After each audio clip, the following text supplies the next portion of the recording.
کوئی ایسا وظیفہ جس سے رزق میں برکت ہو جائے، آمدن میں اضافہ ہو جائے، مشکلات ٹل جائیں، حالات بدل جائیں، وظیفہ مسنون بھی ہو، آسان بھی ہو، آزمودہ بھی ہو، بالکل ہے، وظیفہ ہے۔ اور وظیفہ ایسا ہے، امام ابن قیم رحمہ اللہ بیان فرماتے ہیں کہ اس وظیفے سے زیادہ کسی وظیفے میں ایسی تاثیر نہیں دیکھی کہ جو مشکلیں حل کر دے، جو حالات بدل دے، جس سے رزق میں فراوانی ہو جائے۔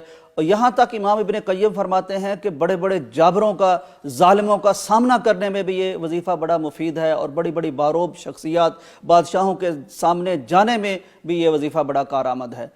وظیفہ کارآمد کتنا ہے، آزمودہ کتنا ہے، یہ بھی سن لیجئے کہ پیارے پیغمبر صلی اللہ علیہ وسلم کے عہد مبارک کی بات ہے۔ حضرت عوف بن مالک رضی اللہ تعالی عنہ پیارے پیغمبر کی خدمت میں حاضر ہوئے۔ امام شوکانی نے فتح القدیر میں اور دیگر کئی کتب میں یہ واقعہ موجود ہے۔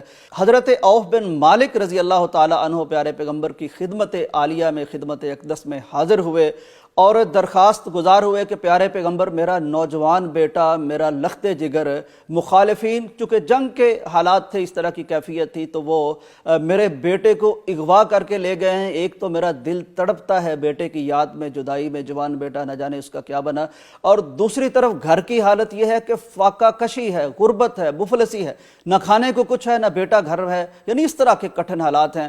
پیارے پیغمبر نے 3 نصیحتیں فرمائی۔ فرمایا تقوی اختیار کرو، اللہ سے ڈرو، اللہ کو یاد کرو۔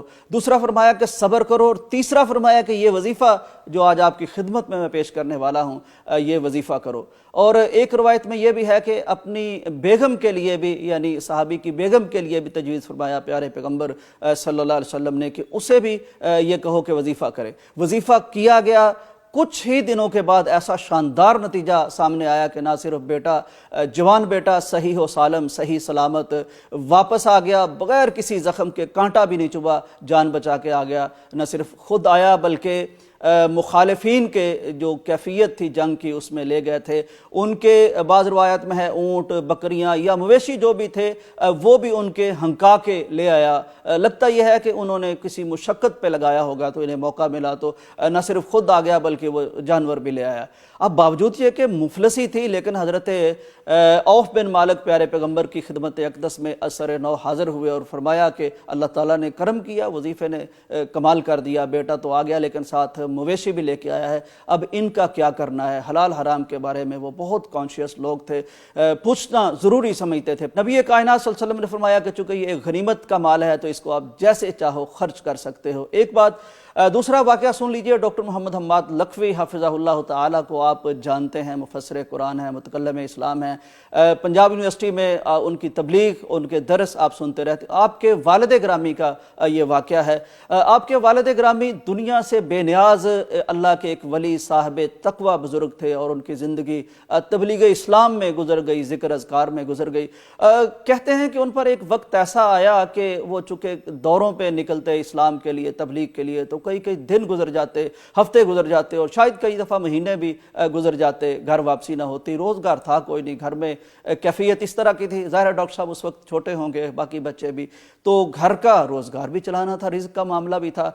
کہتے ہیں کہ میں سوچتا رہا، پھر میرے ذہن میں یہی وظیفہ آیا، اور ساتھ پیارے پیغمبر کا وہ فرمان بھی آیا جس میں آقا علیہ السلام نے فرمایا ہے کہ یہ وظیفہ جو ہے یہ جنت کے خزانوں میں سے ایک خزانہ ہے۔ تو میں نے کہا جس کے پاس جنت کا خزانہ ہے اسے کسی اور خزانے کی کیا ضرورت، میں نے یہ وظیفہ کرنا شروع کر دیا، تو اللہ تعالیٰ نے میرے گھر میں پھر کبھی رزق کی تنگی یا معیشت کی کساد بازاری کا معاملہ پھر کبھی نہیں دیکھنا پڑا۔ اتنا شاندار وظیفہ ہے۔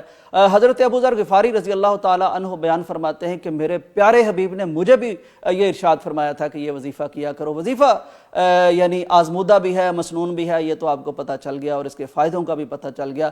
اب شرط یہ شروع میں ہم نے رکھی تھی کہ وظیفہ آسان بھی ہو، تو یہ اتنا آسان وظیفہ ہے کہ آپ شاید اس کو پڑھتے بھی ہیں، لیکن ظاہر ہے جس توجہ سے، جس یکسوئی سے، جس کیفیت میں جا کے اس کو ترجمے کے ساتھ ذہن میں رکھ کے پڑھنا ہے وہ نہیں پڑھا ہوگا۔ وظیفہ میں پیش کرتا ہوں آپ کی خدمت میں، لا حول ولا قوت الا باللہ۔ ترجمہ بھی اس کا سن لیجئے کہ مولا کوئی نیکی کرنے کی مجھ میں ہمت ہی نہیں ہے، اور کوئی برائی سے بچنے کی توفیق ہی نہیں ہے، سوائے اس کے کہ تو مجھے یہ توفیق عطا کر دے، یہ ہمت عطا کر دے۔ جب بندہ اس اسٹیٹ آف مائنڈ میں چلا جاتا ہے، اس کیفیت میں چلا جاتا ہے، اس خود سپردگی میں چلا جاتا ہے کہ مولا وہ جیسے کسی نے کہا ہے کہ میں نہیں، سب تو میں کچھ نہیں ہے، I am nothing every thing, وہ آپ ہیں. جب اس کیفیت میں اللہ کو بندہ پکارتا ہے، یہ کلمات کا خلاصہ ہے، توحید کا ملخص ہے گویا کہ یہ کلمہ جب یہ بندہ پڑھتا ہے تو پھر یہ سارے فوائد اسے حاصل ہوتے ہیں.